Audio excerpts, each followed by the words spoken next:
So much. Welcome back to Backstage Pass Podcast. I'm Adam Wylie with Justin Claypool. Very excited to have you. Very excited to get to our special guest today. Justin, are you excited? I am so amped for this. So little forward, right? Before I got involved with Adam, talking and chatting, playing games, whatnot, I was not huge into MMA. Okay. This is true. In fact, you asked me a lot of questions because nothing. When we first started playing video games, I was rewatching UFC 1 through 5, like the originals, with no weight classes and much more loose rules than they have now. So yeah, so what we were doing is Adam was talking about all this, and I was like, okay, and then I saw you, Mike, and I saw you on TikTok, and I saw you were talking smack at this point. I don't think you had actually started talking trash, right, about Blake Foster. In fact, I think initially you had called out Jason Frank, right?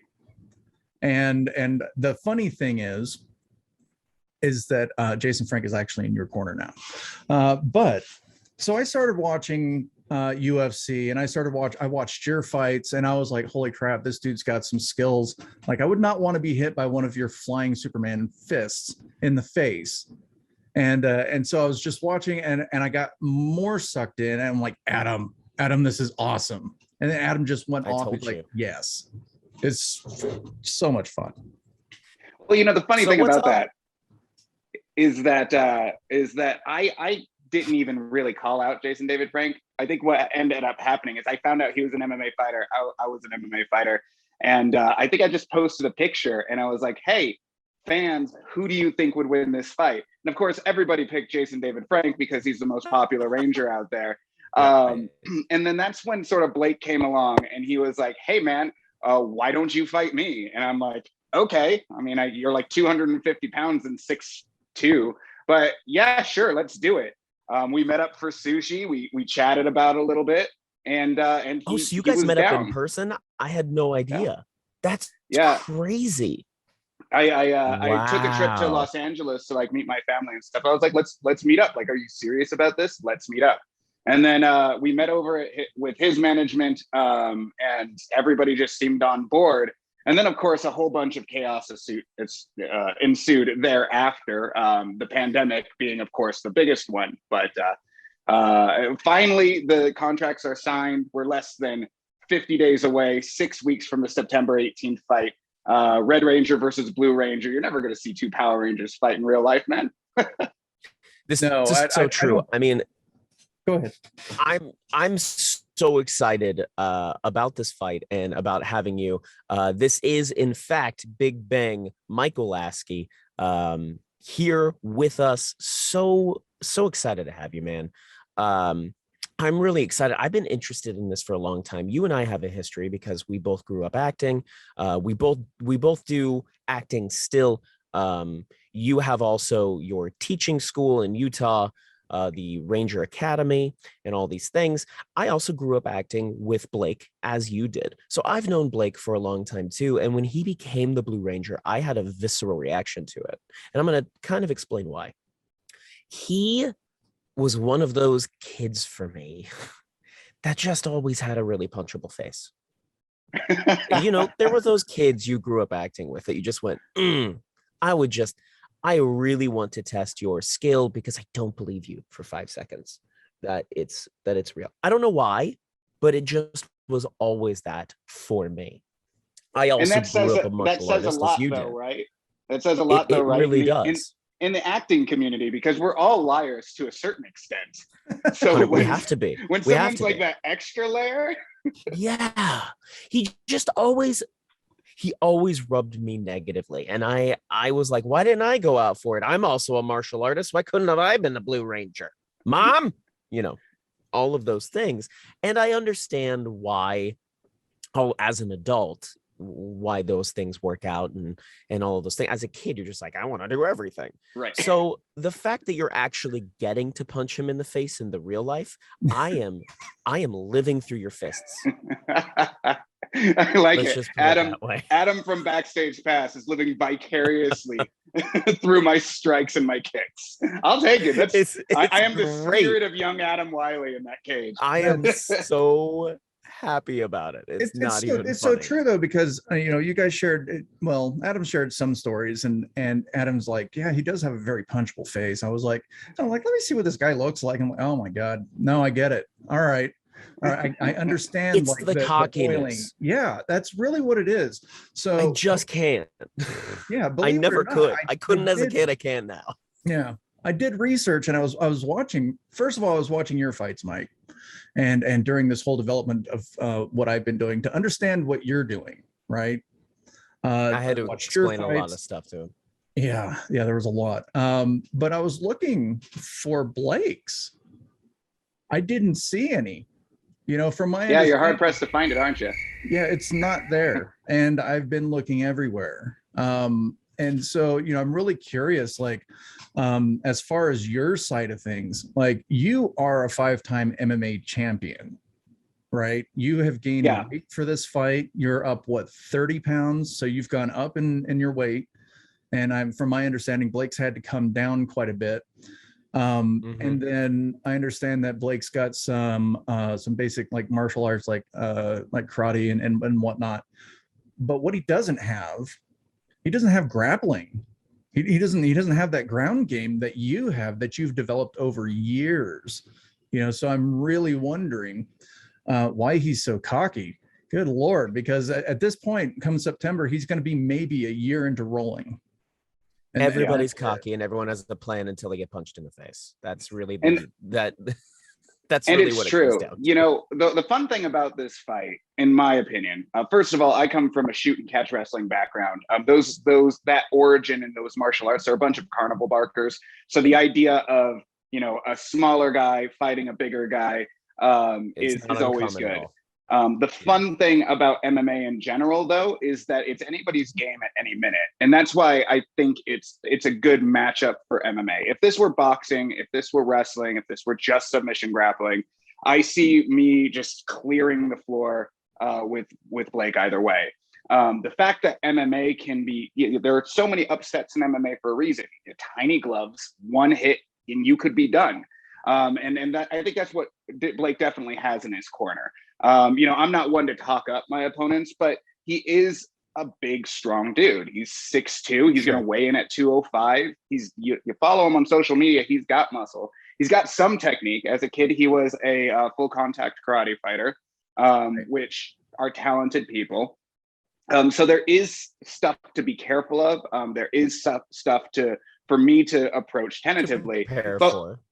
But with that being said, you are correct. He does run his mouth very often for somebody who has never done this to the capacity that even first-time MMA fighters have done. That's why I always say that Blake Foster doesn't even know what he doesn't know when it comes to fighting. Because I remember my first fight, and I was lucky enough to have won it, and I was like, wow, this was really different.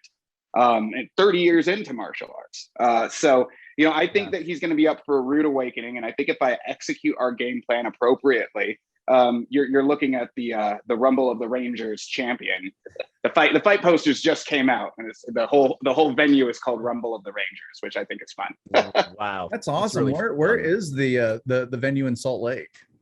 The venue is called the Union Event Center. It's right next to, it's like smack dab downtown. I think from the Gateway Mall, it's like a $3 Uber. So it's right smack dab down there, close to the FanX Comic-Con, which is all happening in the same weekend too. So if you guys want to make a nerdtastic weekend out of it, come down Thursday, stay for the Comic-Con, meet all your favorite stars, and then come watch two of your childhood idols beat each other in the face until somebody makes them stop.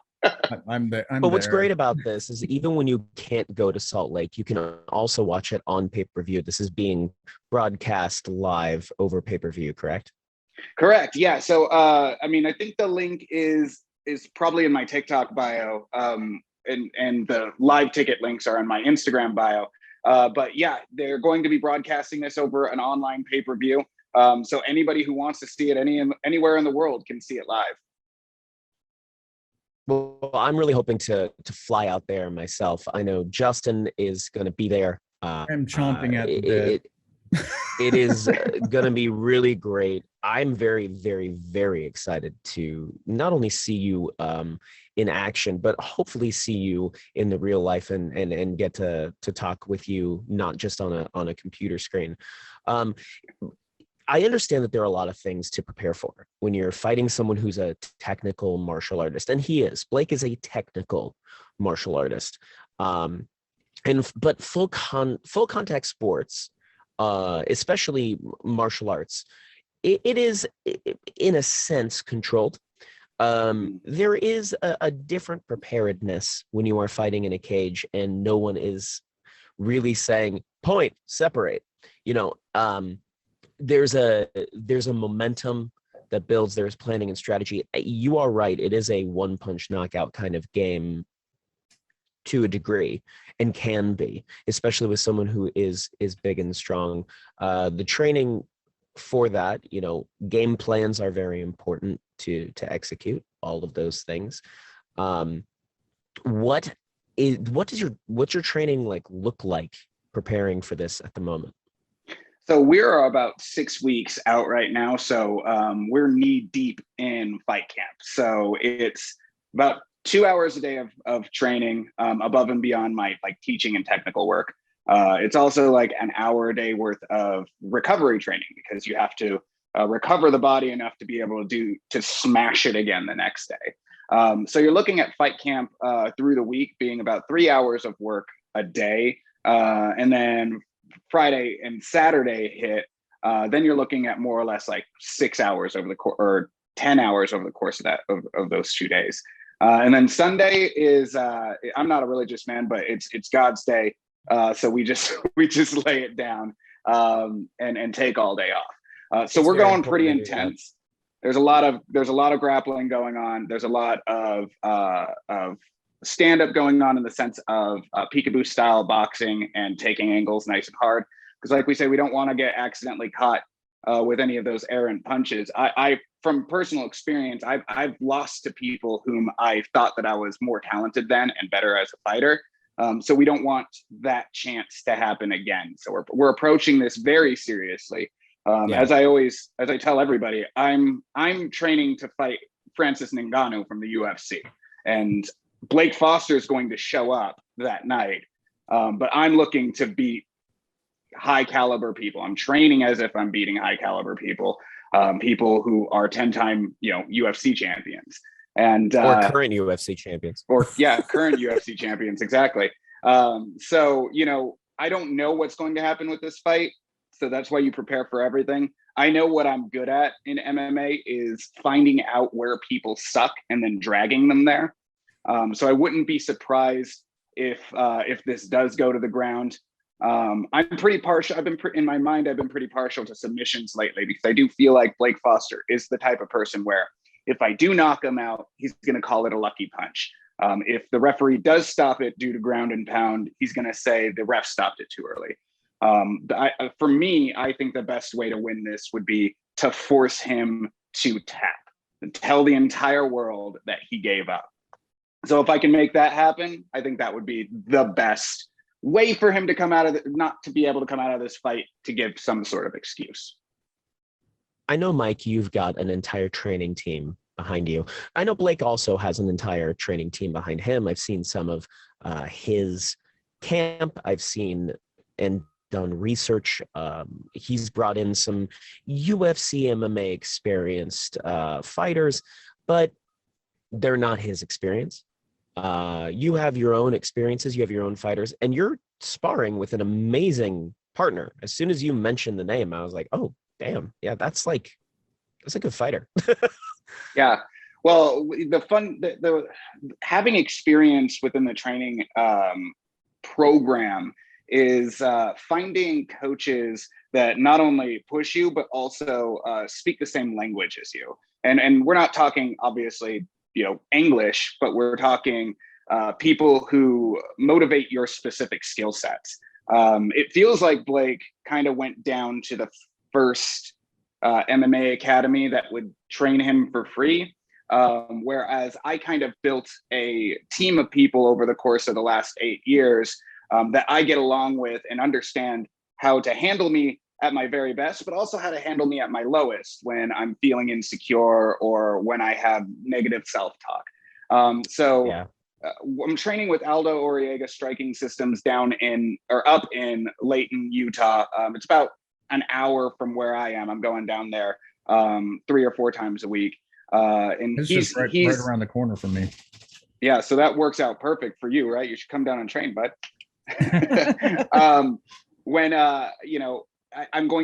I train down there a lot. There's a lot of great fighters that come out of that camp. And I've also enlisted definitely. the help of Joe Rodriguez, who's a former Bellator fighter, a former Glory kickboxer, super talented guy.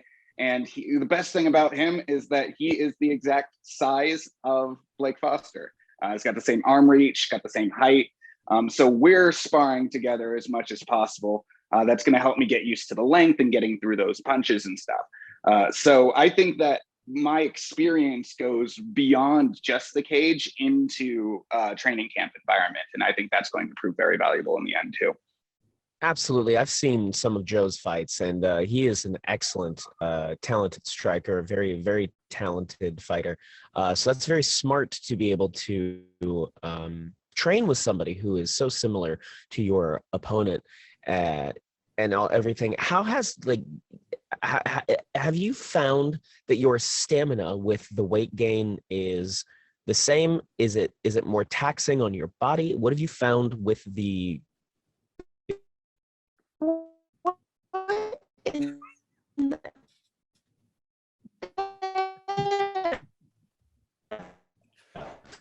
All right, ladies and gentlemen, Adam's turned into a robot again.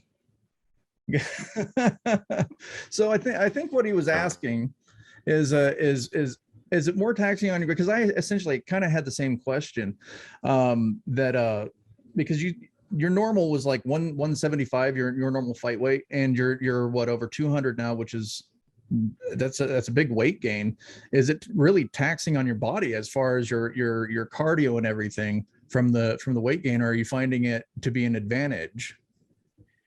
The fun thing about being this heavy is when I apply it to the type of fighter that I actually am, I'm finding myself to become more successful.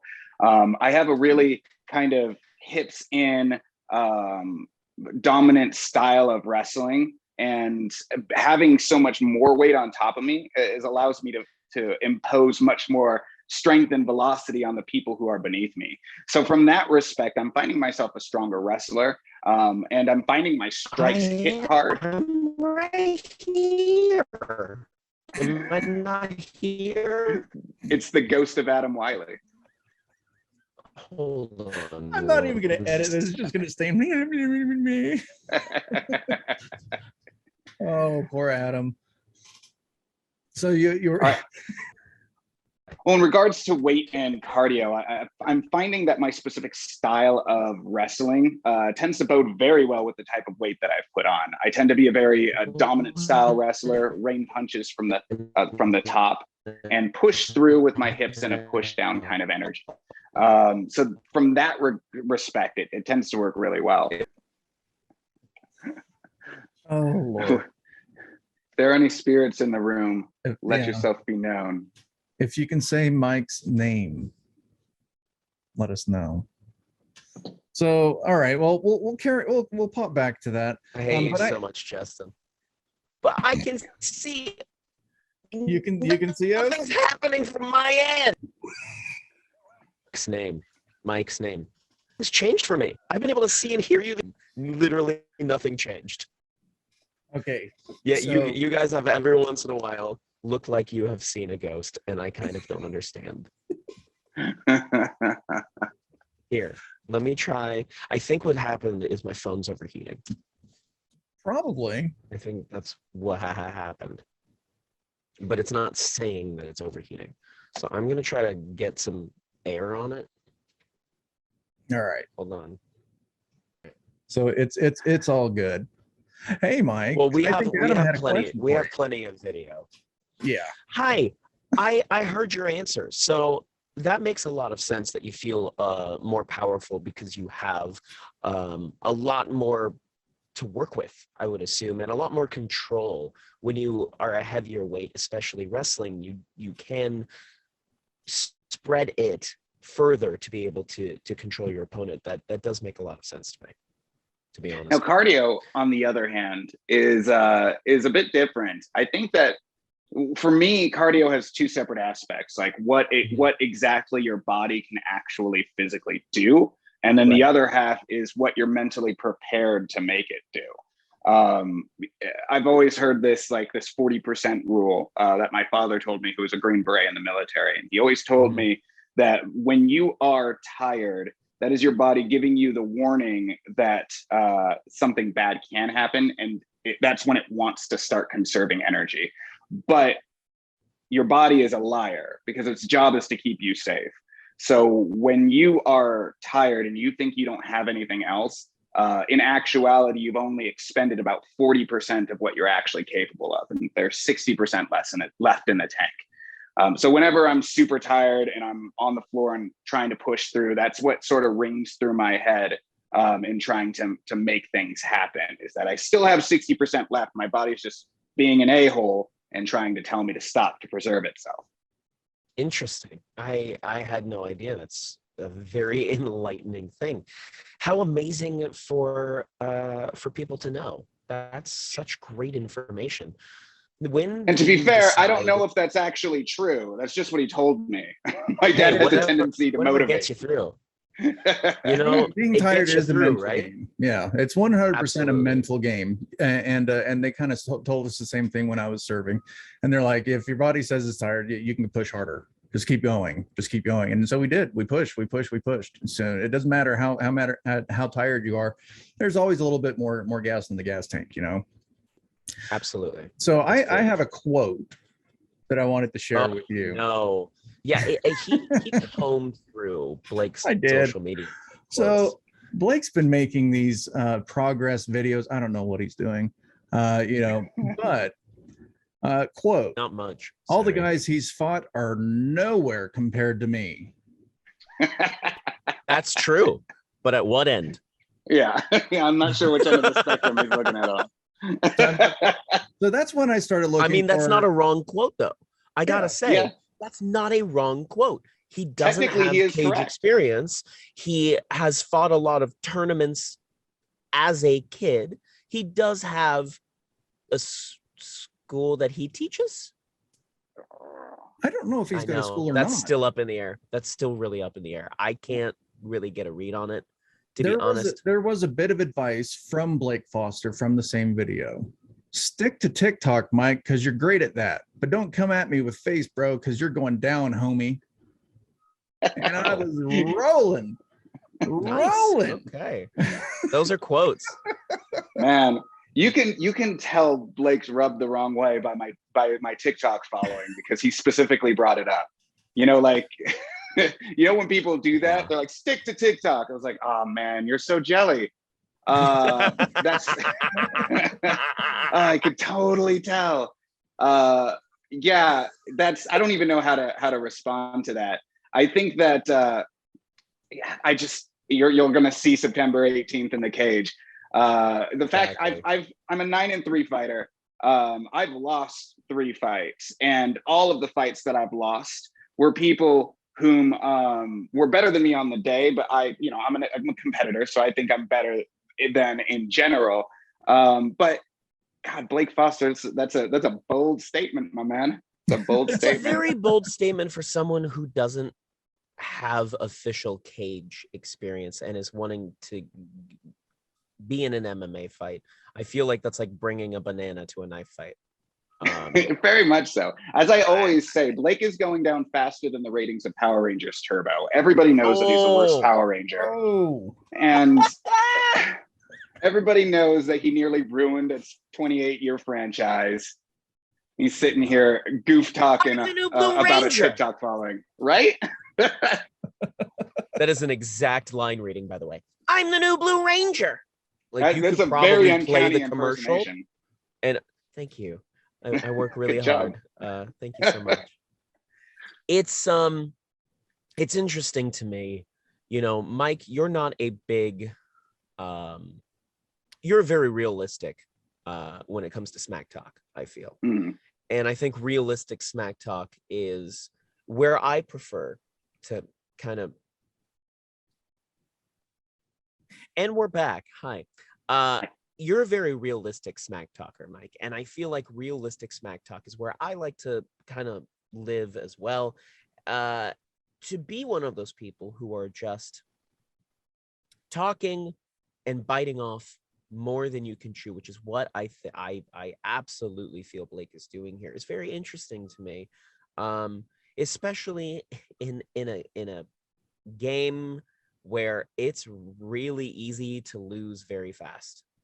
Yeah, it can be very quick, as Justin has learned when we play UFC on the Xbox. What if I won? Is it 120 to 10? I'm censoring this. You know, there's been many times where I've been Francis Ngannou and just kicked him in the face, and that's it. That's game. And he's been right. like, why? So I think when it comes to trash talk, I think there's got to be, for it to be effective, there's got to be an element of realism to it. And I think that's where Blake tends to fall short in the trash talk department, is that he talks about things as if they're fantasy. Whereas when I trash talk, the funniness comes from the fact that there's an element of realism to it.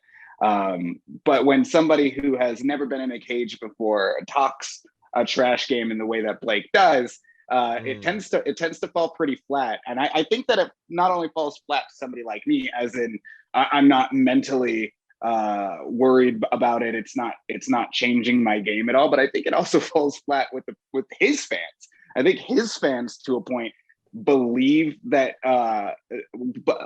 are excited about the fight and believe that he has a chance. But I don't think they believe the hype as far as his level of trash talk goes. I think they're like, maybe don't say stuff like that. Totally. I completely agree with you. What's interesting to me is that we've talked a little bit. I've talked to you a little bit about the history about this fight. It started out kind of friendly, which I don't think a lot of people remember. You guys, as you mentioned, did go out to sushi together, and this was pretty amicable and like yeah, bro, let's get this. Let's do this. Let's put on a good show.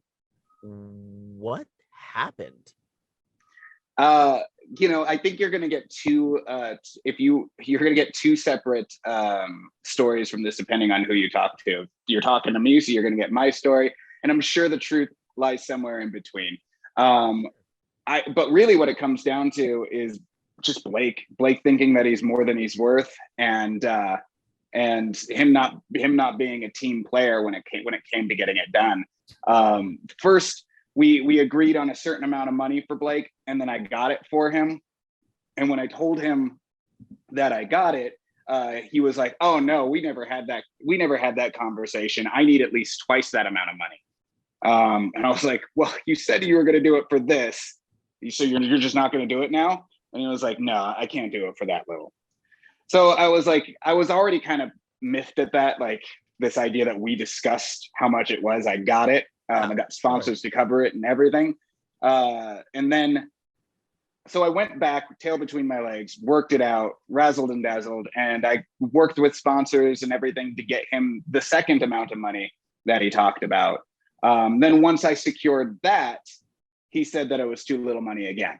So that's when I got pissed, and I just took to social media and I was like, "Hey, Blake, if you don't want to fight me, just say you don't want to fight me. That's fine. Fighting's scary. You don't need to keep coming back and making me do all this work and come back with you with more money, and you just keep turning it down." Because that's a tactic that people who don't want to fight use. They're just like, "No, it's not enough. No, they don't want to say they don't want to fight." There's always something wrong. Always exactly. Something. Well, there's a detail here. Well, you have to clean this up. Well, right. So that's when I took to social media and I was just done with it. And to social media's credit, they got on my side. They were like, even his fans were like, just do it, dude. You said you would do it, just do it. And that's what ended up happening. Now we're kind of on a better level, but it's just, I think that he thinks that fighting is a union acting job as opposed to a live sporting event. So sometimes he thinks or expects things are going to line up with his childhood acting career and how he was treated, when that's just not the case in a sporting event such as this. Yeah, it may be a situation where it's just not fair for him. Is how he's. I think is how he's going to consider that. I have to explain something to the audience and actually to you, Justin. Mike, I know that you kind of know this, but I kind of understand. There is something that when you are a actor since you were little, is what people refer to as a child actor, which to me that's a sin. That's a curse word for me. And that's because I am still an actor and it's still my main source of income. Therefore, I am just an actor and have always been an actor, and I'm not a child actor. To me, that symbolizes someone who's not acting anymore and only did it as a kid. However, I've noticed that a lot of former child actors, when they decide to stop, they're done with acting, I'm over it, there is this thing that doesn't leave their brain of booking ratios and of all of the success and how not easy it came, because nothing's ever easy, but how much they accumulated in a very small amount of time.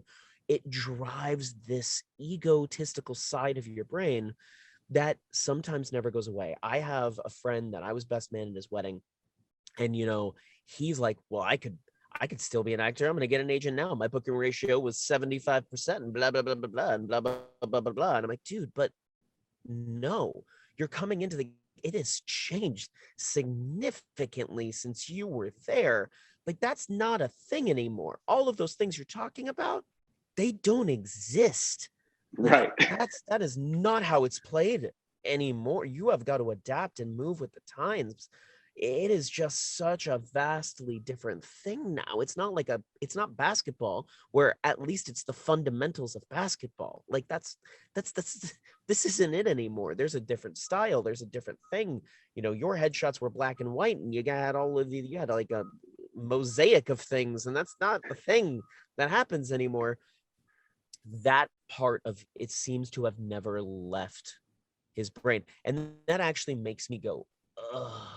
Because I have said some things when I still had that little chip that I really regret, because they were not true, and they were just coming from a place of fear and ego. And I completely recognized that I had that. And that makes me hurt inside for him, because that is hard for me to go. That's heavy, because he's in that place. Right. And being in that place is so hard. I gotta say, it's there's a lot of self-work when it comes to the fight career. And I think I have a leg up on the self-promotion stuff because of my acting career. But a lot of these fighters just coming in, they don't have that skill set that I had. And Blake can have that skill set, but I think Blake's problem is the exact opposite. He thinks that everybody's going to do everything for him, because that's kind of what happened when we were kids. It was just a mechanism that moved around us, and you were a cog in the wheel. Exactly. Yeah. So when it comes to even today, we were talking about the Steel Fist, the venue that we're going for, wants to do a commercial promo for the venue, and they asked me for footage, and they asked me to get footage from Blake. And even the little that I've spoken to him about, I could tell it's just going to be a pain in the ass. I could tell that I guaranteed down the line, somebody's going to call me and ask me to pay them to use their footage. And I'm like, this isn't even my event. I'm the fighter. I'm just relaying a message, dude. Yeah. But it's very to the crux of your point. That's the reason why this has actually turned into a little more bad blood than I thought. Is just little instances like this that build up and build up and build up. Which I think that when he looks at this fight in retrospect, he's going to be pretty embarrassed by the way he handled things. I'm not even embarrassed because he lost, because that's, you know, what's going to happen. I think he's going to be embarrassed as to like the way he portrayed himself moving forward. I think it's going to be a big learning experience for him, because I'm just kind of absorbing what you two have to say, and it seems like that he hasn't had this type of life experience, and nor this experience to be specific with, and that he's going to have a lot to learn from it. You know, so well, it's also learning on the fly. You've got to learn a lot when you're in the cage. I mean, like, you may have a game plan and then you go, oh, that's not going to work. And you've got to be adaptable. Yeah. Or you get knocked out. Yeah. Well, and that's from a positive perspective. I think that it's going to be good for him either way when he comes out of it. I think 100%. I think that people are going to respect him more. I think that he's going to be more worldly than he went into it. So it's going to be good for him either way. It's just, you know, it's not going to be a belt for him. That's all. I completely agree with you. Justin and I talk about this endlessly. We're huge fans of the Michael Lasky camp, of Big Bang Mike. We always will be. And we talk about this fight endlessly. I talk about it all the time whenever... Sorry, hold on. We talk about it endlessly. I talk about this all the time whenever we're watching your new TikTok, whenever you're live, all of these things. Even when we're playing fighting video games, you know, we talk about this fight. And not only am I super pumped for it, but we talk about all of the strategies that, you know, we assume things are going to do. And I don't want to expose anybody's strategy or whatever. I know your background and all of this stuff. What I'm really interested in is growing up from the acting world, with both of your parents being very much involved, not only in acting and in the filming side of things, but in fighting as well. You got a big fighting background, big history with all of that. Why MMA? What was that transition? Yeah, I think that MMA, you know, you get to a point in your life where it's something that I've always loved. It's always something that I wanted to do. I've trained in martial arts since I can walk. And I just hit that age where you call it a midlife crisis, I don't know, but like I hit that age where there was, if I wasn't going to do it now, then it wasn't going to happen.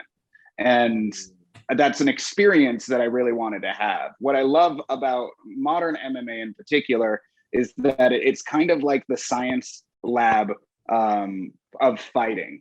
It's where you get to take all of these theories that you've learned all of your life and really put them to the test and find out which ones graduate from hypothesis to theory. And I believe that it's the natural next step of what somebody like Bruce Lee created and wanted for martial arts. And I think now is the only time in history where we've really been able to do that. You know, I've grown up with people whom, in order to test out their martial arts, they literally had to get into fights. Like I knew people that would go on the L train in Chicago and pretend to be drunk with money hanging out of their pockets, just hoping somebody would take it so that they can test out their martial arts against somebody who wasn't a martial artist. This is like back in the early 90s. But now, you know, we don't have to do that anymore. We get a cage, we get state officials who are unbiased and there to protect us. And we can put all of those hypotheses to the test. And this is the only time in history we've been able to do that, which really excited me. Absolutely. It's very interesting to me.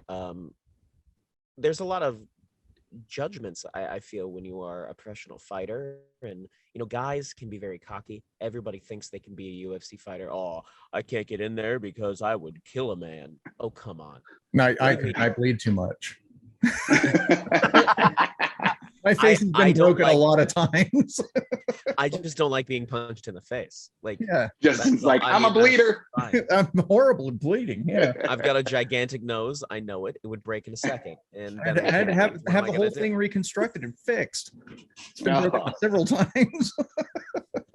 It's kind of like comedy and acting and singing. I feel everybody can do it. until someone goes, okay, go. Right. And Yeah. then, oh, you find out who really can. I don't And think that a lot of people understand that fighting, specifically MMA, is a craft, just like anything else. I mean, you wouldn't look at somebody who does carpentry and just built this beautiful, elaborate shelving unit and be like, oh, I can do that. It's just slapping wood together, right? But yet, when somebody looks at an actor or when somebody looks at a fighter, they're like, oh, I can do that if I wanted to. Like, all right. If you coulda, you woulda, my man. Yeah. All it takes is training, right? Right. Not It's actual just training. Just go roll around in the mat, for 8 months and see how it goes. Yeah. I mean, I remember like just even kicking a bag. I don't know if you have any experience with this, Justin, but It's when exhausting. you first start, it's not just exhausting. Not only it's not just exhausting. Your shins turn a shade of red that you've never seen. They hurt so bad. And then you go back and you do it the next day. Oh, yes, you do. And you are like, you're kicking it so light because you're crying because your shins hurt so bad. And a week later, you're like, I can kick this thing all day. How did that happen? It's so crazy. Yeah, heavy bags are deceptively dense. I don't think a lot of people really understand. Yeah, you have to build up that. Like, I know that if I haven't punched or kicked a bag in X amount of years, I know I have to rebuild that skin. And I just go, oh, because I know what it's going to feel like. It's going to suck. It's a lot like, for me, like I was doing really well as far as like the gym goes and lifting and stuff like that. And then and COVID hit, the gym's closed. I got fat, period. So I'm trying to get back into everything and I'm realizing, good Lord, okay, so all that training that I did, I have to get all that back. I have to go back through all the initial pains. I have to go back through, the mental game of, can I lift it? Or can I do one more rep? Or it's this whole thing that you guys do, either be it acting, be it your MMA or anything. It's so mental. So it's like, my question, I think this is a decent question personally, because I thought of it, is how do you get over, how do you mentally prepare yourself for it? How do you prepare yourself for a fight mentally, or as far as like an acting gig, how do you get over your insecurities and things like that? I think that the answer to that question is very individual. I think we all have our own ways of doing it. For me, it's experience. For me, it's just getting in there and experiencing it over and over and over again. In my opinion, confidence comes from experience, not from mantra. I know a lot of people out there, they like to say certain things in the mirror or certain things to themselves or repeat certain things over and over again. And that's all fine and dandy. But for me personally, it's only through experience that I become confident. So that's why in my fight camp, it was very important for me to hire Joe Rodriguez to help me, because I know that if I'm getting 30% of what I want to accomplish on someone like Joe, then 90% of what I want to accomplish is going to happen to Blake, because Joe is so much better than Blake.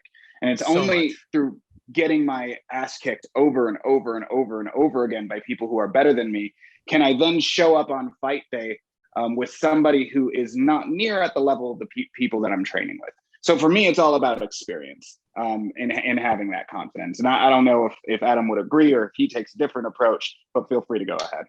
I actually feel 100% the same way. I think experience speaks volumes. There's only so much you can say to yourself. At that point, it's just words. I remember all of the, I can only relate it to my acting experience and or magic experience. I remember being on Broadway for the first time. And that's terrifying, but also so wonderful. It's such a beautiful, cohesive event. And there's flowers everywhere. It's such a glorious thing to be able to be present for and experience. And you have to remember, but you've been on stage 1,000,000 times. This is just another time on stage. It doesn't matter what house it's in. It doesn't matter what you're playing. It doesn't matter what you're singing. You've done it all before. You've done it all so many times that you could do it while sleeping. You have been caught singing shows in your sleep. In fact, Adam, thank you so much for the reminder. So it is all about experience. That happens. And I 100% agree with you. Well, and to your Experience Broadway gets you through it. experience, everything that happens after Broadway, you can, I can see how this can easily morph to having a chip on your shoulder, but anything that you do theater-wise after Broadway, you're probably like, you know what, like this is nothing compared to being on Broadway, right? Like this is easy for me. This is a cakewalk. I was on Broadway, done. And that's kind of the same. It's all the same. It's just the location and the clout. It's all the same. Right. And it's sort of the same thing when it comes to fighting someone like Blake. You know, it's not my martial arts studio. It's not one-hit MMA. It's in a cage. But when it comes down to it, I have more experience. I've done harder things outside of this big stage than I'm actually going to perform on that night. And that's what gives me that mental attitude, which is, it still makes it hard, right? Because that does mean I have to show up every night and gain that experience so that I am confident when I walk into that cage. It means a lot of black eyes, bruised egos, and what I like to call shower cries, because nobody can see you cry if you're in the shower. But you know, I know if I push myself to that limit in training, come fight night, I'm going to be mentally prepared for it. As they say, the more you bleed in training, the less you bleed in combat. So I agree with everything both of you said. Absolutely. Because that's I mean, I'm not I don't fight. Like I said, but your Army experience is so, you know, much but different. it's a matter of, it just becomes like a reflex. You just do it, you learn, and you get better by doing. You know, it's like with photography or anything else. So I think that was absolutely great advice. I did want to hit on a couple of things. I know we hit on it earlier, but I did want to bring up your website for OMA. oh, cool, thanks. And make sure that we get this looked Give the at necessary plugs. Oh wow, that's beautiful. Look at It is. that. Oh yeah, that's yep. Mm-hmm. Boom. I haven't seen this. So this is Who's that, this is their that good website. looking dude? I think that's the world's toughest ranger. Look at that cat. Look at that. Yeah. So for those of you guys who don't know, I run a martial arts program here in Pleasant Grove, Utah. You can go to the website. It's called Ranger Academy.utah.com. Ranger Academy Utah.com. Basically, what we're looking to do with this program, we deal mostly with kids, but we do have an adult program. What we look to do with this program is get kids excited about martial arts. Through my childhood acting career, you know, Power Rangers, Three Ninjas, stuff like that. And then we do a little bit of a bait and switch. And then we teach them the hard work, the discipline, and self-defense that also made me a 5-time mixed martial arts champion. So we have classes throughout the whole week that are taught specifically by me. I do not outsource the coaching to any other, you know, employee or anything like that. I love martial arts. I will teach martial arts until the day I die. So when you join this academy, you will be learning directly from me. And then also, go ahead. What I really love about getting youth into the martial arts is, you know, a lot of people call it a discipline, and it so is. It gives such structure. You learn respect. You learn cultures. You learn so much more than just how to punch somebody in the face. It is an entire lifestyle when treated properly. There's, of course, mistreatment of martial arts all over, but when treated properly, there is nothing more zen in the world, and it really gives a positive structure to youth. What I wanted to do with this program was to create a martial arts program similar to one that I grew up in. I've been very privileged in my youth to have the parents that I've had and the martial arts experiences that I've had. And I understand that there aren't people out there who are going to be able to live the life that I got to live. But what I can do is sort of pay back that kind of, for lack of a better term, pay it forward, and help kids have a similar experience. So beyond just martial arts, we will do stuff like, for instance, last week we did a whole Muay Thai camp where kids purchased Muay Thai shorts. They learned how to make armbands. They learned the bow ends. They tried Thai cuisine. These are exactly. So like we want to create an entire experience that just gets them not only excited about martial arts, but excited about other aspects of life with martial arts as a proxy or holding their hand through that.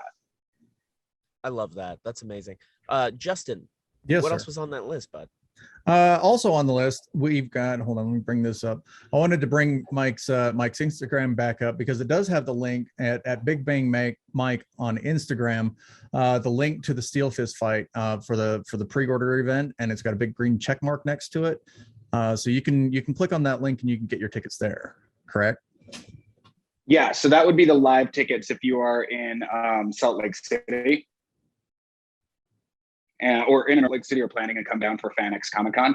You just want to make sure that you purchase tickets underneath a picture of me, because one of the cool things that this fight venue does is if you're here to see a certain fighter, they'll put all of you in the same place, so that when you're in a section of all Big Bang supporters, you're going to have that thing in common, and the two sides are going to be screaming back and forth at each other. They do conflicting chants to try to motivate fighters and stuff. It's just a whole lot of fun. So make sure that if you are there to see me, that you pick a seating choice underneath one of my pictures. And you know what? Screw it. If you're there to see Foster 2, pick one under me as well. That might be an interesting experience for you. Just go to the event. Go mix it up. See what happens. Yeah, see what happens. Can't be that Why bad, not? right? Stir things up. I mean, if you're a real Blake Foster fan, you would purchase tickets underneath my. Yeah, you would just do it out of spite. Do it, yeah. Just completely. Just satisfied. Yeah, you're not a real Blake Foster fan if not. All the cool kids pee their pants. Speaking of kids, this is an all ages event if you purchase one of the ground level tickets. So if you do have like somebody under 18 that you would like to bring to the fight, you can certainly do that. Just be aware that it is a sporting event, right? So there are going to be people there cheering and booing and yelling, most likely, because that's how sporting events go. But yeah, so you can bring kids if that's your jam.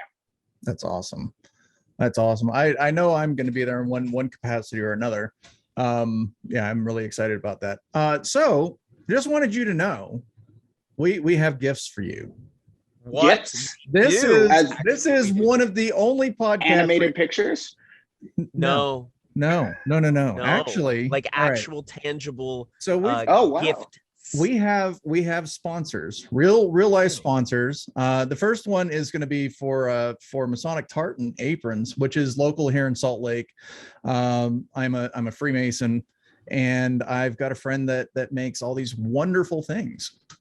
So this is all handcrafted, like custom aprons, because we wear aprons. There's a story behind that.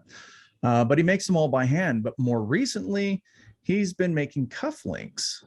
So as far as Freemasonry goes, we do have a tartan, which is recognized, and you're going to be receiving a pair of his cufflinks. Ooh, sexy! Yeah, those are really cool. They're all handmade, stainless steel.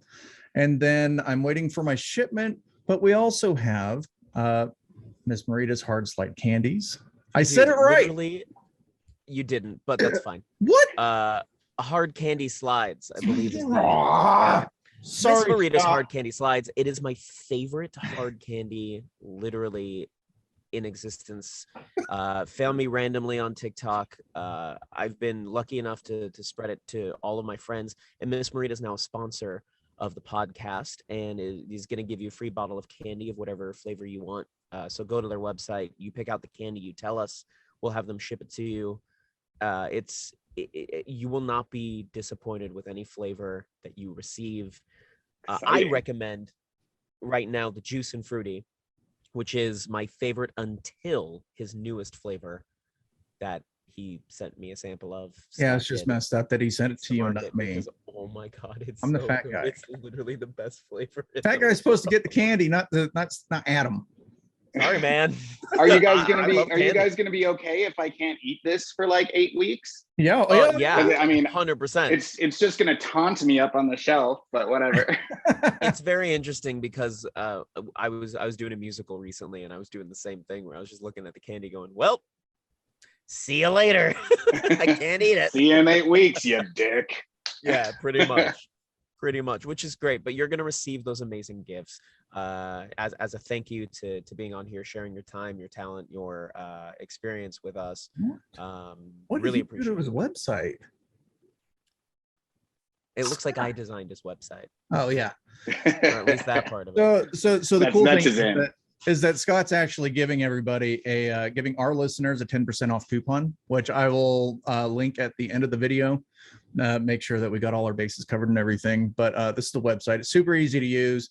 The gentleman's name is his name is Scott. He lives in Louisiana. He makes all the candy at home by hand, every bottle, just in his kitchen.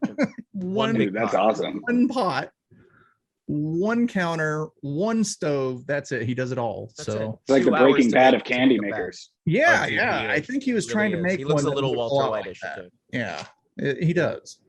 But yeah, so those are our sponsors. Those are the things you're going to be getting just for coming on today. Yeah, so I was super excited to share that with you because you'll be the first to receive the cufflinks and everything else. Yeah, you're the first one. You're the pioneer of the cufflinks. So that's right, pioneer of the cuffs. I think he can we put got fisticuffs with his new cufflink. Oh, that's right. Fisticufflinks. There's fisticufflinks. There's a new endeavor for you guys. Let's make a fight oriented. You heard it here first. You know what? Don't taunt me. We could make red ones. Ooh, because they're all made locally here, just outside of Layton, by one guy. So maybe we could. I have a great graphic that I'm putting on a shirt of me in a fighting stance. You can call them fisticufflinks. Try to get that. Come on, let's try. Let's try to get Mike on a cufflink. Is that? Come on. This logo? Yeah. It's dope. Let's try to get that on a cufflink. Let's bangarang it out. Come on. Well, that's right. Gotta do it. Gotta do it. I am looking forward to seeing this September 18th. That's all I care about. All day, dude. People are going to be screaming it from the booths too. It got so big in the last year. Been doing it for 10, but now everybody's into it. Well, you've got a massive social media. You've got massive following on TikTok and on Instagram. I did want to play one of your TikToks because Adam and I think it's just hilarious. It's my favorite. Okay. It's my favorite. I can't with if that's okay. I'm gonna laugh so hard. Which one is it? It's the best one. Trust us.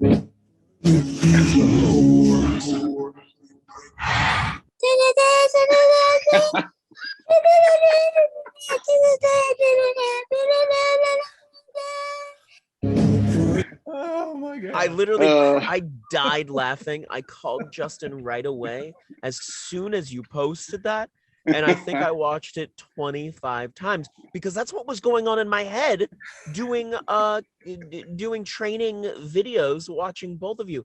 I mean, you're an animal when you are training ground, and I see you strike, I see you shoot, I see you strike, I see you shoot, I see you run, all of these things, and you're changing levels constantly. And then I see punch, kick, and it's very accurate. It's very pretty. That's awesome, but pretty doesn't win fights. Well, it seems really technical. I don't know all of the terms, but it seems like it's very premeditated, very technical, and it's going to be precise. Whereas, I've seen you in some of your fights online, and I'm just like, no, it's clearly when your brain switched from, okay, well, I need to do this to, well, hell, there's an opening and you spinning back fist somebody and knock him out. And I'm like, yes. Blake is training for a match and Mike is training for a brawl. And there's a big difference. Absolutely. Yeah, I think it's important to recognize where all the levels are in every competition, right? You gotta train for the sport you're fighting. You can't train your thing. And that's what I've always loved about MMA as opposed to just every other style of fighting. And that's why I'm not a huge fan of going and just doing kickboxing or just doing boxing or just doing wrestling, because in those sports, I have to always out you, but in MMA, I get to out me you. Boxing is about who's the better boxer. that's not the thing in MMA. Like, if you're a better boxer, I can take you to the ground. If you're better on the ground, I can stand you back up. This fight can go anywhere, and that's what's so fun about it. And that's what I don't think he's taking seriously. I think that he's like, I'm gonna knock him out. And I was like, well, it might be hard when you're on your back. Well, it's so unpredictable. And I think that's what is going to make this fight so good, is that it's just the unpredictable side of everything. Even if you're not an MMA fan, pre-order it, watch this online, and just be shocked. Just be shocked, because that's what I've learned from anything I've watched lately. It's just like you watch something and then boom, and something just drastic happens, or you catch somebody with a jab, period, and it just ends it. It's so anything can happen. Anything can happen. Absolutely. Well, I'm looking forward to seeing it. I want to see it live so bad. I'm going to do anything in my power to be in Salt Lake on September 18th to see you become the world's toughest ranger officially, even though we already know that you're already it, but whatever. It'll be official now. I get a belt. Okay. Well, awesome. We're gonna wrap this up, Mike. Dude, it's been over a year in the making. I've been wanting to talk to you for so long. I'm glad you and Adam reconnected after so many years. This has been fun, even though Adam sounded like he was haunting us at some point. Maybe I was. Leave it to the magician. Kept disappearing. And I'm gone. All right, everybody, don't forget to like, subscribe, share, all these wonderful things. I will put links for Mike's Instagram, TikTok, his website. I will link everything in the bottom, also with Adam. Oh, thank you. I really appreciate all your stuff in there too, because this is what I do now. I'm honored. This is great. And awesome. Anybody else have anything? I mean, just bangarang. Bangarang. Bangarang.